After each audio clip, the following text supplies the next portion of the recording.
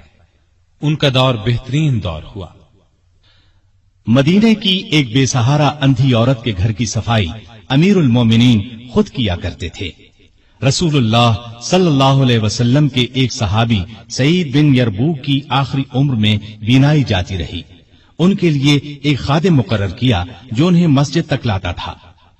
راستہ چلتے ایک عورت نے سیدنا عمر فاروق کو روک لیا اور کہا، میں رسول اللہ صلی اللہ علیہ وسلم کے صحابی خفاف بن ایما کی بیٹی ہوں. شوہر فوت ہو گیا ہے، چھوٹے چھوٹے بچے ہیں، کوئی زمین بھی نہیں ہے. بچوں کو گھر میں چھوڑ کر محنت مزدوری بھی نہیں کر سکتی کہ بچوں کو کوئی نقصان نہ پہنچ جائے. حضرت عمر نے اس کی پوری بات توجہ سے سنی اور فرمایا، تم تھوڑی دیر یہیں ٹھہرو. یہ کہہ کر گھر گئے. واپس لوٹے ایک موٹے تازے اونٹ پر بہت سا سامان لدا ہوا ساتھ لائے. اس پر کپڑے اور نقد رقم بھی تھی. اس عورت سے فرمایا، یہ اونٹ لے جاؤ، جب ختم ہو جائے تو بتا دینا. جہاد پر جانے والے مسلمانوں کے گھر والوں کا بہت خیال رکھتے تھے.